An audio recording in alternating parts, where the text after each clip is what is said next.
Cerita novel Kaisar Penentang Langit. Selamat menyimak dan menikmati. Bab 2908. Wus. Tanpa ragu, sosok ini melangkah langsung ke dalam pemakaman jiwa. Pemakaman jiwa masih memancarkan aura mengerikan yang tak pernah berubah. Namun, berada di sini, orang ini tidak merasa canggung. Wuho. Tiba-tiba, terdengar dengungan jiwa, menghampiri kultivator ini. Pada saat ini, merasakan jiwa-jiwa di sekitarnya, orang ini akhirnya berdiri di tempat dan menampakkan wajahnya. Qi Hao. Jika orang-orang di Istana Surgawi dan para kultivator di alam spiritual melihat ini, mereka pasti akan sangat terkejut. Awalnya, ia dan Ge Jing dibunuh oleh Lin Yan. Kemudian, Ge Jing terlahir kembali setelah bermandikan api langit, dan ia juga dibangkitkan. Bahkan sang guru tua pun terkejut. Ge Jing masih hidup karena fisiknya. Ia bahkan meninggalkan jejak napas di dunia. Namun, Qi Hao, semua jejak napasnya telah padam, mengapa ia masih muncul? Ini selalu menjadi misteri. Namun, pada saat ini, Qi Hao berteriak, "Keluar!" Dengan teriakan ini, jiwa-jiwa di sekitarnya runtuh seketika, tak meninggalkan apapun. Dadada, ia langsung menuju ke suatu tempat. Lin Yan, kau belum mati. Kau bisa menyembunyikannya dari semua orang di dunia, tapi kau tak bisa menyembunyikannya dariku. Karena ada seutas darahmu di tubuhku. Senyum Qi Hao semakin lebar. Selama bertahun-tahun, ia menghisap setetes darah Lin Yan, dan hingga kini, ia belum memurnikannya.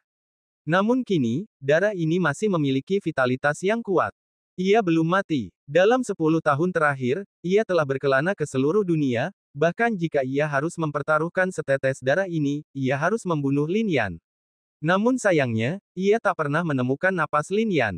Hingga hari ini, ia hanya menemukan sedikit petunjuk. Dadada. Akhirnya, ia terus bergerak maju dan berdiri di sebidang tanah. Siapa yang datang? Namun, pada saat itu, sebuah raungan terdengar. Suara ini tanpa emosi, bahkan hening. Jika kau tiba-tiba mendengar suara seperti itu di sini, kau akan ketakutan, tetapi mata Qi Hao dingin, dan ia berkata ke arah asal suara itu, pewaris leluhur iblis. Begitu kata-kata itu terucap, suara itu menghilang. Jiwa-jiwa yang semula berdatangan kembali di sekitarnya tak lagi datang ke tempat ini. Niat membunuh dalam kegelapan pun sirna. Leluhur iblis, seorang legenda yang sungguh menciptakan legenda. Keberadaannya pernah mengguncang tanah terlarang hidup dan mati. Namun selama bertahun-tahun, terlalu banyak orang yang melupakannya. Ia adalah sosok tak tertandingi yang muncul jutaan tahun lalu. Tak seorang pun tahu identitas aslinya, tetapi setelah kemunculannya, dunia dipenuhi iblis. Dengan kekuatan satu orang, kolera telah merajalela di dunia selama jutaan tahun. Salah satu dari 10 tanah terlarang hidup dan mati di dunia diciptakan oleh leluhur iblis. Ini cukup untuk membuktikan cara leluhur iblis. Lebih dari 2 juta tahun yang lalu, di penghujung era agung, nafas leluhur iblis telah menghilang, dan jejak iblis di dunia hampir punah, dan iblis-iblis kuno pun tak muncul. Legenda leluhur iblis pun berakhir di era itu.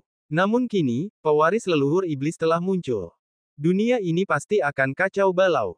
Karena kau keturunan leluhur iblis, kau hanya bisa berhenti di sini. Namun, setelah hening sejenak, terdengar suara serak dari pemakaman. Mendengar ini, Qi Hao mencibir. Namun, ia tidak banyak bicara. Boom! Selanjutnya, pada saat itu, tatapannya langsung tertuju ke tanah, lalu ia membantingnya dengan keras. Debu beterbangan di tanah. Kemudian, sebuah lubang besar muncul. Di sana, sebuah liontin giok muncul, dan ada napas di dalamnya. Tentu saja, merasakan napas ini, sudut mulut Qi Hao terasa dingin. Krak, tanpa berkata apa-apa, ia langsung menghancurkannya. Napas di dalamnya juga terlepas, dan iblis di mata Qi Hao keluar, dan langsung berubah menjadi pola sihir abadi, yang langsung menghancurkan napas itu. Bang! Napas itu runtuh dan tak ada lagi di dunia. Ini hanyalah napas, dan sama sekali tak bisa dibandingkan dengan Qi Hao. Namun, sesaat kemudian, tubuh Qi Hao menegang. Setetes darah di tubuhnya yang merupakan milik Lin Yan masih penuh vitalitas.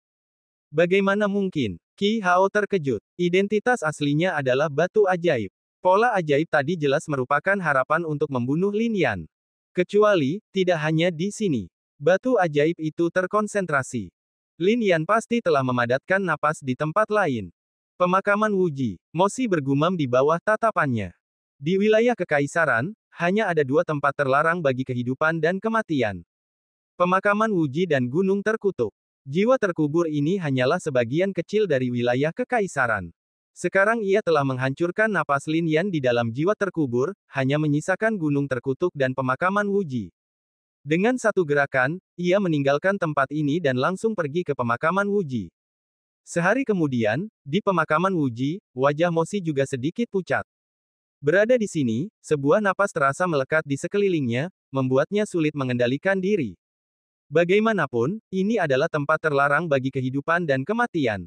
Jika bukan karena identitasnya sebagai pewaris leluhur iblis, aku khawatir makhluk-makhluk misterius di tempat terlarang itu pasti sudah mencabik-cabiknya. Namun, bahkan dengan identitas ini, ia tidak diizinkan untuk masuk lebih dalam. Lin Yan, bagaimana kau melakukannya?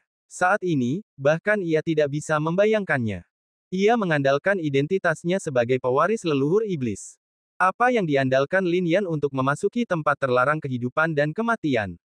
Namun, semuanya tidak penting. Ia telah menemukan liontin giok lain di sini. Lin Yan, Mosi mencibir, lalu meremukkannya lagi.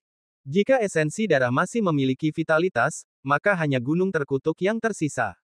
Bang! Liontin giok itu hancur berkeping-keping, dan wajah batu ajaib itu langsung berubah. Hahaha, hahaha. Ia tertawa terbahak-bahak. Setetes esensi darah di tubuhnya tiba-tiba berubah menjadi setetes darah hitam, dan tidak ada vitalitas lagi. Sudah bertahun-tahun berlalu, dan ini pertama kalinya hal ini terjadi. Orang-orang di dunia biasa mengatakan bahwa Lin Yan telah jatuh.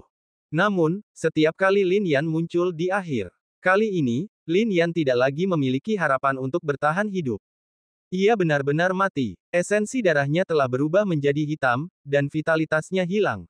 Wus! Batu ajaib itu bergerak dan meninggalkan tempat ini. Ia tidak berani tinggal lebih lama lagi, jika tidak, ia takut ia akan benar-benar terkurung di tempat terlarang selamanya oleh keberadaan di sini.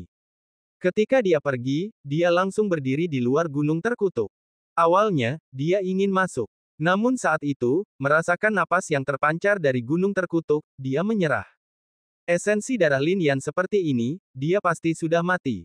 Dia tidak akan meninggalkan vitalitas apapun di gunung terkutuk. Tempat ini penuh dengan kutukan dan nasib buruk. Bahkan batu ajaib itu pun agak menjijikkan. Tidak banyak niat membunuh di dalamnya, tetapi bahkan identitas pewaris leluhur iblis pun tidak dapat menghilangkan kutukan itu.